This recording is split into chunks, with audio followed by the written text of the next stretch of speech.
I'm delighted to be able to introduce to you and spend some time on stage talking to the governor of Florida, Ron DeSantis.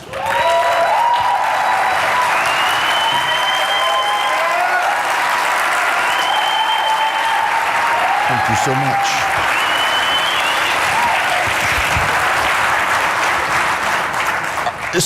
All right, I got to ask you first. So my agent in radio is here, and he's way more than my agent at this point, and he is a resident of Florida, and he hasn't shut up about your CNBC interview the other day, and your economic message for the country. When you and I have talked on radio, I do have to tell you, I've laughed afterwards each time when I ask you about the economy in Florida. One of the things you've mentioned is cutting tolls, lowering rates. My relatives who live there love it, but I'm like, the president can't cut tolls in Iowa. Suddenly, we've got this economic vision from you about the country that I think is just connecting, because it's free market, but it's also recognizing that we have a lot of big businesses in the country now that the government spends more time surrounding them with lobbyists and regulators to protect them from the little guy ever daring to challenge them. So it's been refreshing to hear this economic vision that doesn't abandon conservative principles of the free market, but recognize we really don't have one right now. Yeah, well, first of all, it's great to be here. Thank you all for coming, and it's great to be back in Georgia. I will say, as somebody who was born and raised in Florida, the Florida-Georgia game was a little easier lift for us back in the day than it is now. And you Georgians know what I mean, so congratulations on all the success. I talk about all the stuff in Florida, and I'll talk about the economy nationally and in Florida, and I can point to so many things that we've done better on. Almost everything policy-wise I can point out, or many things. College football's not necessarily been one of them. So we're trying to turn the corner. And I realized this my first year as governor. I asked my staff to give me letters of congratulations for all Florida's high school blue chip football recruits, because we've got great high school football in Florida. And I'm signing these letters, and it's like, Dear Michael, congratulations on going to the University of Georgia. Congratulations on going to Alabama. And I'm like, why am I congratulating them for leaving our state? That didn't used to be what it was. So anyways, Florida-Georgia game, let's just say I'm going to be, cheering as the governor, but I am not going to be putting any money on the Gators this year. So, part of the thing I think with the economy is, one, a lot of the problems we have are still legacies of the COVID policies that this country did that did not work. And I think we just have to be honest about that, because we cannot go down this road again. When you stop the economy, when you pay people not to work, when you keep kids out of school, all of that has an effect. When you print trillions and trillions of dollars, that has a major, major impact. People were predicting that we would have the inflation that we've seen. And when the media says it's slowing, understand that's still adding on everything that's happened. And so you now have a situation where middle-class families working hard, playing by the rules, getting the most out of their God-given ability, are struggling to be able to raise families, to afford a house, to afford to purchase a new car. And if our country can't do well for those people who are doing everything right, we are just not going to be successful as a country. And so a lot of this has been government driven. I look at the mortgage rates, we're now over 7, heading towards 8%. If you take the median home in this country 5 years ago and compare what that mortgage payment monthly would be to the median home today and the mortgage payment with these interest rates, it's over twice as much on a monthly basis. So how is that sustainable for having a strong middle class? And so we have to recognize government's role in putting us into this mess.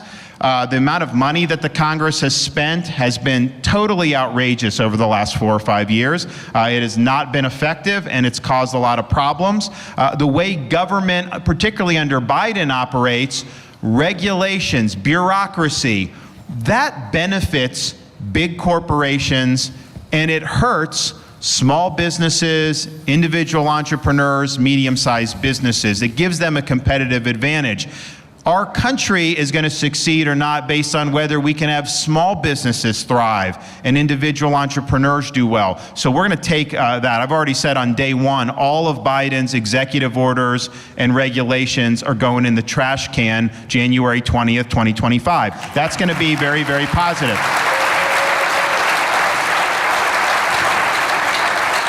We also have an administration that's making a very conscious decision to adopt policies, left-wing policies, Green New Deal policies about energy, which are very destructive for the standard of living for the average American. And people are already seeing it now, but basically their message is that you have to just learn to deal with a lower standard of living because they have all these things they need to do, to fight global warming and all that. Now, that doesn't involve John Kerry giving up his private jet, mind you, but they want you to be able to have to pay the piper on that. So what we're going to do is we're going to unleash all of our domestic energy production here in the United States, and we're going to be energy independent again. That's going to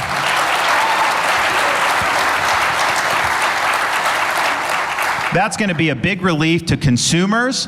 It's going to be a big relief to businesses. It's going to help our industrial base. I mean, permitting these pipelines is a no-brainer. It's adding industry. It's important. But it will be great for our national security. One of the things Biden did when he came in and went after our domestic energy, well, who does that help? It helps Russia, it helps Iran, it helps Venezuela, and it helps China. They want to force us into electric vehicles.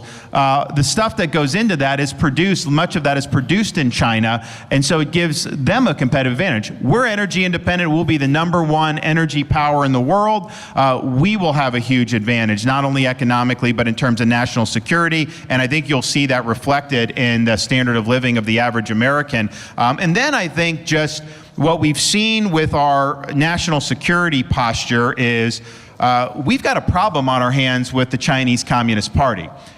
This country embraced policies that really have empowered China for many, many decades. We were told that it'd make them more democratic, that it would be more markets for our manufacturing, even though China took most of our manufacturing, and that China would play by rules, but yet they manipulate their currency, they steal our technology, all that. So they're close to a peer competitor of ours. Their economy may pass us within the next 10 years based on the current course and trajectory. And the problem, I think that's a problem for us economically, because if they're the dominant economic power, that is going to be something that's going to be felt in the household of every American family, and it will affect our freedoms. But from a national security perspective, we've never had a competitor in our lifetimes that could match us economically. The Soviet Union's economy was basically a Potemkin village. Reagan understood this. That's why he spent them into bankruptcy. Even the Axis powers in World War II, the Allied powers had more economic might.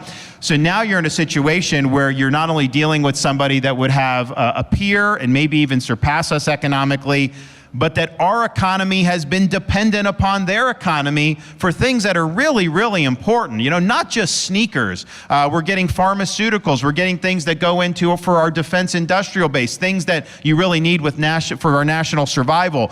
So we've got to reevaluate a lot of what this country has been doing. We need to refocus everything that we're doing about what's good for middle-class Americans. We're a country with an economy, not the other way around. American people are not just cogs in the wheel of some global economic enterprise. You're American citizens, citizens of a republic. And the job of policymakers is to protect your freedom, protect your ability to make the most of your own life, but provide opportunity so that you can get ahead again. And that's where we need to go. We're not going in that direction now. And when you see what's happening, it's really, really sad, because so many of these problems have been self-inflicted.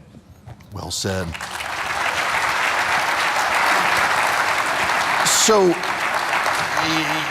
you're about the first candidate to make the debate stage for next week in Milwaukee, and I guess the media would love to see the former president there with the rest of you. It doesn't seem like it's going to happen. I mean, how do you see the lay of the debate stage for next week? Well, we're prepared either way. It is what it is, and I think everyone should debate. If you qualify, I think you owe it to the people to put out your vision, to talk about your record, answer questions about your record and decisions that you may have made or not made. And if you're not willing to do that, then I think that people are not going to look kindly on that. So who knows what will end up happening. We'll be prepared either way. But I'm excited about doing it, because most of what you do in this process is filtered through media. And seldom do you get the opportunity to speak directly to this many people. I mean, there'll probably be 10 million, maybe 50, who knows, maybe even more. So it gives you an opportunity to deliver your message and then to answer questions that are appropriate. I hope that we will be focused on the future of the country rather than some of the other static that's out there right now. Because a lot of the static, a lot of the things about looking backwards, that is not going to help us secure this border. That is not going to help these middle-class families who are struggling to even afford groceries. It's not going to help them get better. It's not going to help us be able to rein in these federal agencies that have abused their power. It's not going to help with any of that. What'll help with all of that is if we're able to carry a message into the fall of 2024, holding Biden accountable for his failures and showing the American people how we're going to reverse this country's decline. And as the candidate, I will be able to do that free, I think, of a lot of the other static that's out there and a lot of the inclination to look backwards. And there's nobody that wants us to be looking backwards more than the Democrats and the media. They would love to have us have to relitigate all this stuff from 2020, 2021, because what does that do? That lets Biden sit in his basement again, not have to answer questions or face scrutiny. I mean, they're not going to face scrutiny. Can you imagine? So, you have these horrible fires in Hawaii. And, my wife and I we did our honeymoon in Maui way back in the day. And so it's a great, great area, just utter devastation. And Biden, what is he doing? He ends up on the beach. And then he's asked about it and he says, oh, no comment. Now, look, if a Republican had tried to do that, what do you think the media would do? They would go crazy. In fact, they would blame the Republican for the fires happening in the first place. We all know that that's the truth. So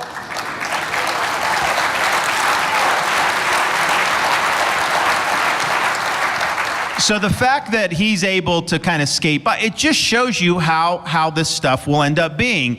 So it's really up to us to ensure that the 2024 election is a referendum on what actually matters for this country's future. And I think what actually matters is, Biden's policies have failed. We're going to prosecute that case, and then we're going to offer a positive vision to get us out of the mess and to reverse the country's decline. If we do that, we will win. We will win the presidency, and we will win the House and the Senate, and we will have an opportunity to really change America for the better.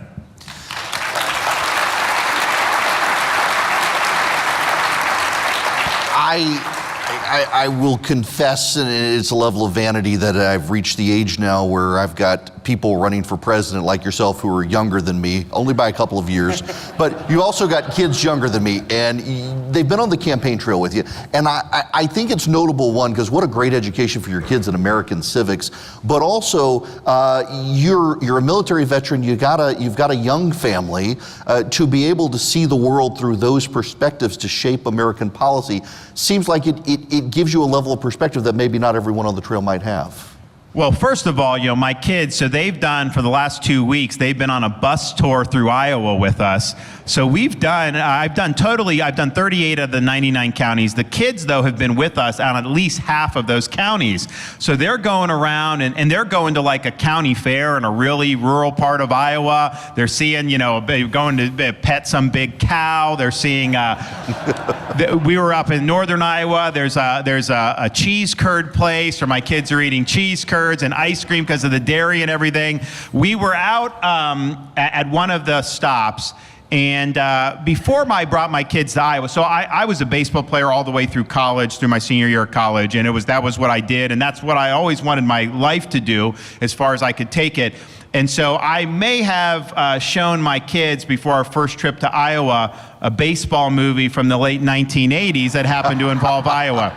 And we were getting ready to go on the bus again, and we had like 20 minutes to burn. So my son is 5, and he's gotten really into baseball this season. So we bring his gloves and his bat on the road, and we do. So I'm out there over by the cornfield playing catch with him, and he goes to me, "Daddy, is this heaven?" I said, "No, son, it's Iowa." But those are just the things that you get to do when you're with them. And my wife and I, the kids love doing this. I mean, we wouldn't want to put it through it if they didn't like it. So they do like it. But for us, a lot of it's just being able to spend time with them. Because, we could be in Tallahassee spending time with them. Great. If we're somewhere else, we want to do that.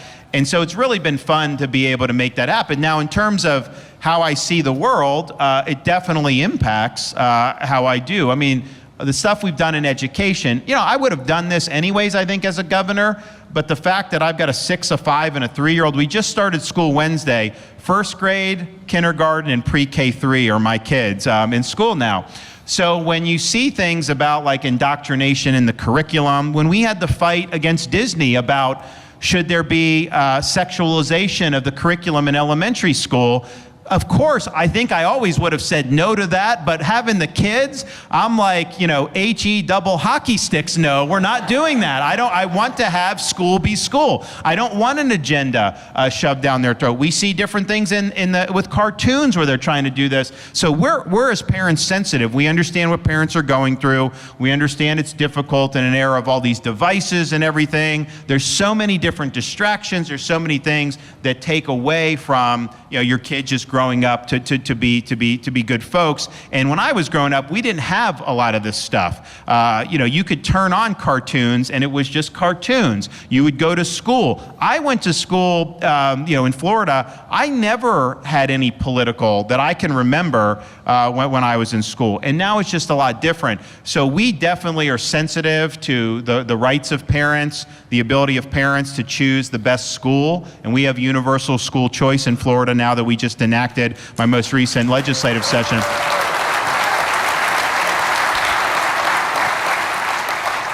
And we're also sensitive about how, and look, a lot of the blowback we get from the media on the left in Florida is because I am not like some of our other Republicans from the past, just content to cut taxes, have a good business environment, and then let the left use rest of society as their personal little playpen. I don't let that happen in Florida.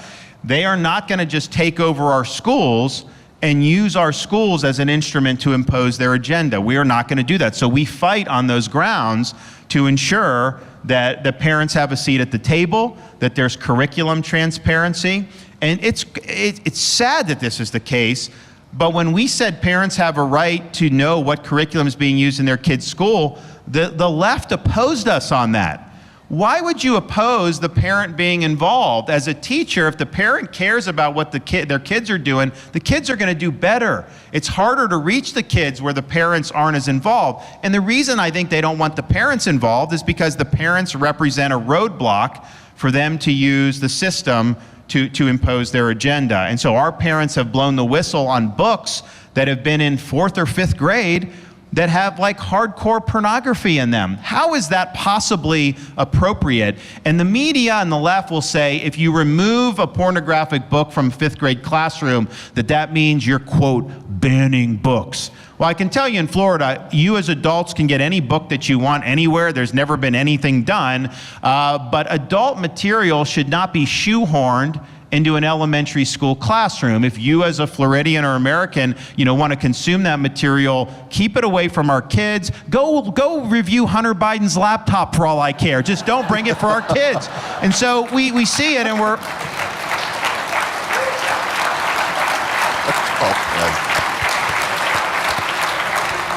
So we're sensitive to it, and we just want to make sure that parents are empowered and that we're doing right by the kids. Because if we don't get a handle on this education in this country, we're not going to be able to be a strong America for very long. I mean, it's just not going to happen. So we've pushed back in Florida, not just K-12, but even higher education. We get a lot of incoming for some of the stuff we've done there because we're basically saying the purpose of higher education is not to impose ideological conformity. It's to do the pursuit of truth. It's to prepare our students to be citizens of a republic. That's the classic mission of higher education, and yet it's kind of gone off the rails. So we've done things like now in Florida, all tenured professors must undergo review every 5 years and can be let go for poor performance. We also have, we're going to be instituting a core curriculum across our state universities that's going to focus on things that really, really matter. And we just had a college get rid of gender studies from one of their offerings, because it's like, okay, this is taxpayer dollars. We should focus on things that are going to be beneficial for the state of Florida and that are in the best interest of the students and taxpayers. So we're doing that. And the left and the media don't like that because they have viewed higher education as basically their purview to do whatever they want. And those days are over in the state of Florida. You mentioned parental rights, and I still believe this is probably the sleeper issue of this campaign season. It's not even just bad policy. It is insane that suddenly parents are terrorists if they want schools to be open. Parents shouldn't be able to come to school boards to explain what's in the elementary school. Parents can't be told their children are transitioning. We've got to hide it from the parents. California now looking at passing a law that would punish schools that did inform parents. How on earth did parents become the bad guy? Well, California is also considering a bill that would say, if you as a parent, say have a 12-year-old son, the 12-year-old son comes to you and says, Mommy, Daddy, I'm really a girl, I want to be a girl. If you say no, you could lose custody of your own kid.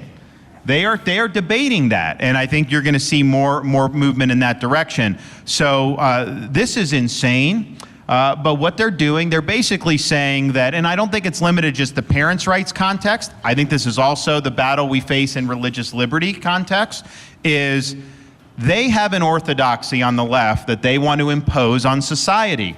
It's basically their religion. It's not a traditional a faith in God per se. It's a faith in a leftist ideology, and that is what they want to govern society. So you as a parent, whatever your rights are, they think should yield if there's a conflict between them pursuing their agenda and you being a parent. Just like I would say the same is being the case with religious liberty now. You know, we'll see a case go to the Supreme Court with like Coach Kennedy from Washington State. He was a football coach. He would pray at midfield after the football games, totally voluntary. You know, a lot of students wanted to do it, but he wasn't forcing them to do it. He lost his job because he was praying as a public school, and he went to the Supreme Court. He won 6-3, and people say, oh, you know, victory for religious liberty. The fact that that's even getting to the Supreme Court tells you that we're not strong on religious liberty, because the founders would have laughed that would have ever been a case, that you're going and doing that. But I think it's the same mindset that your right to practice your faith, and not just with Christians, Orthodox Jews and others, they think that it stops the minute that it impinges on their agenda. That's why you can have a case like a 303 creative at the U.S. Supreme Court, where the 3 liberal justices dissent, and they would have supported the compelled speech. Do you think for a minute, if there was conservative compelled speech, that those 3 justices, liberals, would have dissented? No way. They would have been on the other side of that. And so they're basically saying that religious freedom is less as a matter of God-given right, and it's more something that the elites are allowing you to do and are tolerating you doing it, but only up until the point that it conflicts with their agenda. And that's very dangerous for society. And if you think about it, the family and faith are the building blocks of society, and those are the 2 areas that they're really waging an assault against right now. I want to pivot to the military, because the number one issue when this crowd submitted questions was military readiness, preparedness, the procurement process. With your background, having been in the military, it seems to be that for all of the rah-rah this administration gives, we love the soldiers, their practices don't seem to be what they're preaching. All you got to look is at the recruiting numbers. We have the lowest recruiting since Vietnam, when the draft was ended. And why is that the case? I think there's a couple reasons. I mean, one, I think the way they handled the COVID-19 vaxes in the military was a disgrace. Mm-hmm. They were forcing people to take a vax for a virus that most people in good shape in the military were not at serious risk from, the COVID. And then they were making people who already had COVID take it, and then they were making people take it even when they knew it didn't prevent infection to begin with. That did drive people out. It did prevent people from wanting to join. I know they've gotten rid of that. Congress forced it, but that was it. But I think the larger issue is the cultural change within the military. They are clearly pursuing social experimentation, political agenda, woke ideology at the expense of the mission. And when that happens, how many people, I mean, you know, you're recruiting from basically the South and the Midwest is mostly where you're getting a lot of these people.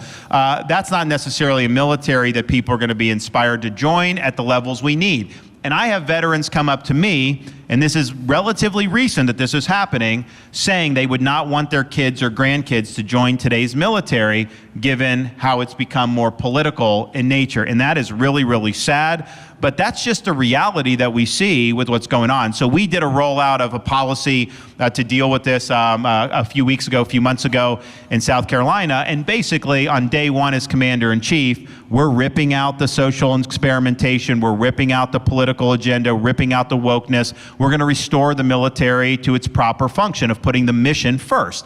And when you join the military, you know, because I served during the Iraq years, so I deployed, I was an officer with Navy JAG, I deployed alongside Navy SEALs in Fallujah.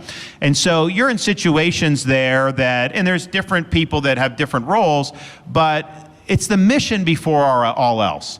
People have different backgrounds, different religious denominations, different ethnicity, different race. But when you put on that uniform, you are saying that you are going to put the mission before all else, even, you know, potentially at the cost of your life. And if you don't do that, then people die. And people don't, we don't succeed in the mission. So that's just what you have to do. And I think that's what people expect the military is going to do, and they've gone other way. I look at like becoming a 4-star admiral or general right now. You know, George Patton would not even be a 1-star general probably with the way things are. It's just that's not what's rewarded. You're rewarded by, are you talking about pronouns? Are you talking about all those things? That's how you advance. Given the current climate, and that's wrong. So I think that's a huge problem. That is a problem, though, that's pretty easy to fix because the president, as commander-in-chief's, got a lot of authority to ensure good order and discipline, and so you could do that. I think another problem that we see is, you know, our defense industrial base is really, really hurting right now. I mean, we're running out of ammunition. Our stockpiles are low. This has evolved over many decades, but you just have a handful of companies that are relied on it. That's not healthy. So I really would like to reinvigorate our defense industrial base. I want to have more companies, smaller companies being involved. I don't think it should just be a defense industrial complex with a handful of big placeholders or stakeholders. But we've got to do more here in the United States because our national security really is at risk. And we've let this go for a long time, and we're going to end up paying the consequences if we don't reverse it very soon. I've been asking everybody on stage this morning, that it is, and I admit out of the gate, it's a very esoteric question.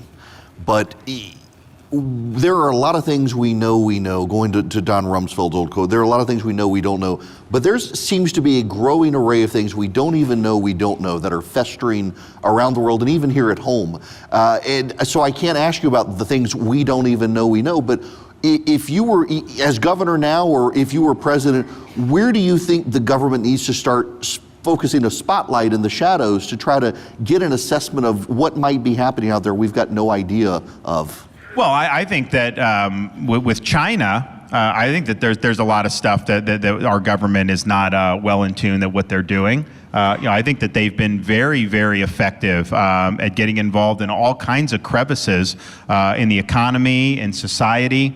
One of the differences I look between the Soviet Union when the Cold War and now is China, they have Confucius Institutes at universities. Not in Florida, we banned it, but they will spread propaganda. There's police stations that they set up in our own country to police the Chinese nationals who were there. And I think there's so many other things that they're doing that we're not even attuned to, and I think we need to do a better job than that. I think one of the things that we don't know where it's going per se, but we know it's going to be an influence, is artificial intelligence. Artificial intelligence, I mean, at the end of the day, it's basically just consuming big data sets and being able to churn out, have the computers churn out answers. But what goes into those data sets? The main artificial intelligence companies, the three main incumbents, it's kind of a woke data set, some people have pointed out. And so whatever's in is what's going to end up churning out. They want to get some regulation to protect them from competition. I actually think you need the competition, but there's got to be limits to what we're going to allow artificial intelligence to do. I mean, there's a lot of perils with something like artificial intelligence. I don't think we could just put our head in the sand and not deal with it, because China is going to be using it from a defense perspective. And if they're able to go and we're not keeping up with that, that's going to put our country at a competitive disadvantage. But how that unfolds, people say, what would your policy be? And I say, look, I don't think you can articulate what the policy will be on January 20th, 2025 right now, because in the next year and a half, there's going to be a lot that transpires with respect to this. So here are the principles, and one of the principles is, we're not going to have human beings displaced and overtaken by computers. That's not going to be good for society. But how that develops, I think is a big unknown. I think there's going to be a lot of things that are happening very rapidly, and we've just got to be very nimble, and we've got to make sure that China's not going to be able to use it to have a competitive advantage against us or use against us, but that we're also protecting the health of our society, and we're not going to end up in some brave new world. The border, you've exposed the lunacy of the policies, the people to Martha's Vineyard and the like, and now suddenly you have these mayors of democratic cities that, I mean, forgive me, the former president's nickname he likes to use for you, these sanctuary cities, I think they want to be sanctimonious cities. They practiced, we're going to let these people come and stay, and so now that they're there, in large part because of Governor Abbott and you, they're like, oh my gosh, we can't handle these people, further highlighting the absurdity. I mean, how do you, forget just for a minute running for president and maybe being president, as a governor, and you're not in a border state, can you just explain to people how the problem still affects your state? Oh, no, it definitely does. So, well, first of all, we're a maritime state, and so they will run boats from Haiti and Cuba and these places with illegal aliens, and the Coast Guard's in charge of that, but the Coast Guard doesn't have enough assets to stop all the boats. And so we were in a situation, they were running a lot of boats, a lot of them were getting through. The Coast Guard was even dropping people off in Florida. And so I surged maritime assets from the state. So we will interdict the boat, we'll give the illegals to the Coast Guard, and then they bring them back to Haiti or whatever. Once they saw that they were not going to be able to get through, the number of boats declined dramatically. Because why would you want to get on a boat that's not very good, go over really treacherous water just to end up where you started from? And so that was a deterrent, because they knew that we were going to stop, interdict, and then return. They don't do that at the border, obviously. They give you a sheet of paper saying, come back in 3 years, enjoy your stay in America, come back for a court date in like 2 or 3 years. That doesn't work. But we face it, and we've actually been successful working with the Coast Guard. Look, if I were president, I'd have more Coast Guard cutters there, and we'd be able to do more with the ships. We also have people that are brought in. Florida has big events. We've had to do a lot to combat human trafficking. So I just signed another major piece of legislation to turn up the heat on the human traffickers, but a lot of this is emanating from the southern border. I convene a statewide investigatory grand jury that's been looking at illegal immigration for about a year now, and what they found was you will have foreign national mothers with like 4 kids, and she will rent out her kids to military-age males, because if you come across the border illegally with a minor, you're able to stay. It's a better chance of you being able to stay the way you want to stay. But these minors are being treated very, very horribly, and there's a lot of abuse that's going on. So we've had that testimony in Florida where some of that was going on. And then, of course, we have criminal aliens end up all over the country, and then the fentanyl ends up all over the country. Don't act like this is just a border problem. There are people overdosing from fentanyl in every corner of this country. I was down at the border. I met, we did a town hall before we did our border announcement, and I met some of the angel moms. And I met an angel mom down there whose son took one Percocet that just happened to be laced with fentanyl and died. And that is happening in communities all across this country to the tune we have tens of thousands of people that are dying from fentanyl overdose. And that's all being brought in because the border's not secure and the cartels have more control over our border than we do. And that's just a lack of will. It's a lack of interest by our ruling class. When the illegals show up to Manhattan or Martha's Vineyard, they're showing up in neighborhoods where this is elite, liberal elites who have talked about open borders. They've talked about they should be sanctuary. But this has all just been a virtue signaling because they never had to deal with the consequences of the policies. Then when they have to, they don't like it. One of the things that I've said I'll do as president, which, yes, we'll declare it a national emergency. I'm going to send military down there. We'll build a wall. We'll do remain in Mexico, stop the invasion. We'll do all that.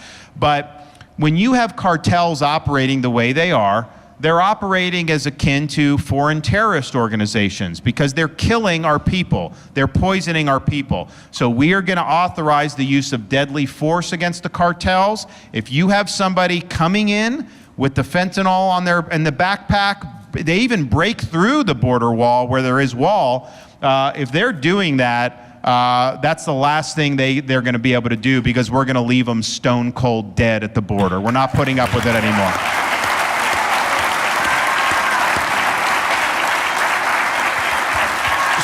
So, speaking of the other war, you got some heat for how you phrased it. I chuckled it because I always talk about gutting it. We have a mutual friend in Chip Roy who virulently hates the federal bureaucracy and doesn't want to tweak it, wants to get rid of it, wants to gut it. And it genuinely does seem like, whether it's the prior administration or this one, the bureaucracy just keeps growing and more undermines the will of the executive that it's supposed to work for. So how do you actually, if you get in there, wind down the bureaucracy, get it right again? So there's a couple things. You have size and then you have scope of power that they're exercising. So on the size, Florida, we have the lowest or second lowest state workers per capita in the entire United States in terms of the size of our state government. The amount that it costs for all our state employees per capita is like half of what it would be in like a New York or California and all that. But yet when the New Yorkers move to Florida, they say our services are better. Our roads are nicer and we are performing better in education now. So don't tell me all this bureaucracy is necessary. They've increased the agencies by 50% since 2019. A lot of that was COVID, and then they locked it in at higher levels. Are you trying to tell me if we went back to just the size of government we had 5 years ago that somehow this would be bad for the country? Are you 50% better off as an American? Of course not. So there's so much of this that is grossly excessive. So we're going to do things like, reduction through attrition. We're going to empower the secretaries, to be more aggressive at laying people off. We're going to issue a directive: all DC footprint for the agencies needs to be reduced by 50% because you've had so much of these people consolidated in DC and all that. So that's just, the government is too big and we need to reduce its size. But then what's more ominous than even that is the scope of power that they're exercising, because it's not consistent with the way our Constitution was designed. The Founding Fathers designed 3 branches of government: executive, legislative, judicial. They did not design a 4th branch of government, an administrative state that is now grown to where it's exercising authority over us with impunity, regardless in many instances of the outcomes of elections, and they're not held constitutionally accountable. So that creates bad things for society in terms of the policies that they're pursuing, how they want to restrict energy, what they want to do for what kind of cars you can drive. Heck, even gas stoves is now something they're talking. By the way, in Florida, we made gas stoves tax-free, so we're going at it a little bit different direction than the feds, but that's fine. So you have that, and the question is like, who governs? Do we govern ourselves? If we govern ourselves, that means that the things that affect your lives are voted on by your elected representatives so that if you don't like what they're doing, you can show them the door. When it's done by nameless, faceless bureaucrats who will never stand for election, they're exercising power without proper accountability of we, the American people. So we need to return the government back to we, the people. And so you look at things like weaponization of the DOJ, FBI, IRS. The founders would have predicted that this would happen. When you have power accumulate and it's not being held constitutionally accountable, human nature being what it is, they are going to abuse their power. This is not something that they would have thought was unforeseen. And so you got to go in on those agencies, Republican and Democrat. Now the Democrat presidents can accept it because they're going to do their bidding, but all Republican presidents in our recent lifetime have accepted the canard that the DOJ and FBI are, quote, independent. And independent means they're not accountable to anybody. And these are the people that have guns and can put you in jail. Those are not the people that you want to not have accountability. They are not independent agencies. They are executive branch agencies that report to the elected president of the United States. And the president has got to hold those agencies accountable for their conduct and hold them accountable for abusing their power. For example, if you have a situation where parents are being surveilled by the FBI, going to school board meetings, you fire those people who did that. When you have memos,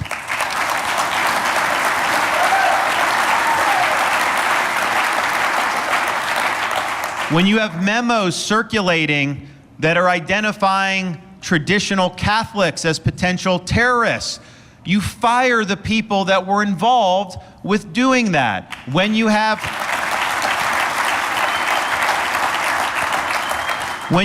the FBI working with big tech to censor truthful information, and particularly in the midst of election like they did with Hunter Biden, you fire the people that did that, but you say you cannot. In Florida, we actually prohibit our employees from working with big tech to censor information. You got to take action. And then, of course, you have some of these health bureaucracies that were run amok during COVID. CDC, FDA, NIH, all of those need to be brought to heel. But you, as the elected president, need to be willing to wield your Article 2 power to the fullest extent to bring this bureaucracy in line with the constitutional design. And so if you have somebody who's exercising power that's not accountable, like a Dr. Fauci, the way you deal with a Fauci, you don't elevate Fauci, you don't coddle Fauci, you bring him in, you sit him down, and you say, Anthony,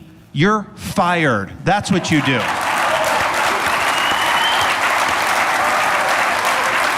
And oh, by the way, and I've actually seen some of this nonsense firsthand. So when I was a congressman, I was at the congressional baseball field when a deranged left-wing shooter tried to assassinate Republican members of the congressional baseball team. I had been pretty close to where he was shooting 5 minutes before he started shooting. I was walking to the car with a colleague of mine from South Carolina, Jeff Duncan. He asked Jeff, are those Republicans on the baseball field or Democrats? Jeff said it's Republicans. We got in the car, we drove back to Capitol Hill. He walked to the van, got a rifle, and just started shooting people. We saw his social media within an hour of the shooting. We saw how deranged he was. We reported to the FBI, both Jeff and I, that he wanted to know what the political party was of the shooters, of the baseball players. The FBI categorized that not as an act of potential political assassination or political violence.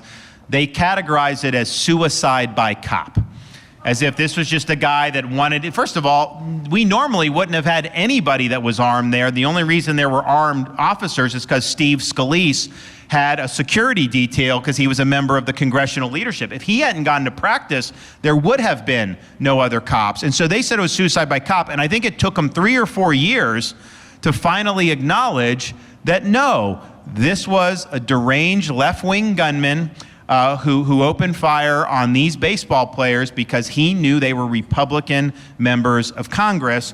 And can you imagine if you had had Democrat baseball players and you had a shooter who ever went within 100 yards of a Trump rally, they would have been all over that. That would have been DEFCON 4 for the media and everything. But for this, they wanted to act like it didn't happen. So when I saw that, I was like, how could you possibly do it? But that's the culture that's developed. So we've got a lot of work to do on all this stuff. At the end of the day, the way I view it is simple. This bureaucracy for far too long has imposed its will on we the people. It's about time we the people impose our will on it for a change.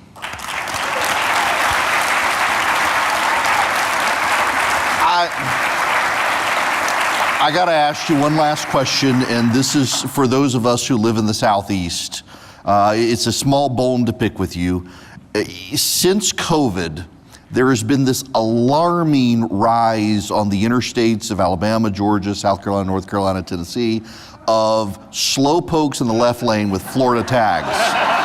And I'm wondering, are those the Yankees who moved down during COVID and headed home, and they just haven't figured out how to drive yet? Because it happened to me on the way up here yesterday. I will tell you this. I mean, and since I've been governor, our traffic patterns and behavior has changed because the population has changed. I was born and raised in Florida. I never remember ever seeing a California license plate in my whole life. I become governor, particularly after COVID, we start seeing California license plates in Florida. My supporters were not happy to see that because they just assume these people are not going to vote the right way. As it turns out, most of these folks are disaffected people who are, center right and just had enough and they wanted to come to Florida. But we have brought people in from states that, look, there was a rhythm to life before COVID and before I was governor. You work in like the Northeast, you retire to Boca Raton, whatever. That was like normal, right? But when you have people coming from Washington State, when I have a pastor that couldn't operate his church because the government shut it down and wouldn't let him preach, that he takes his church and moves it to Florida and sets up a church in Florida. When I have families from Oregon coming because they couldn't get their kids in school, it was definitely a migration like we've never seen before. And so we pretty much have a mix, I think, of Northeast drivers, Southern drivers, West Coast drivers, and then I would say like Miami is just like a world unto itself when you start talking about how people are driving down there. Governor Ron DeSantis, thank you for hanging out with us here. Thank you for making the trip. Good luck. Thank you. Thank you a ton. I really appreciate it. Can I say hi to somebody? Oh, yeah, absolutely.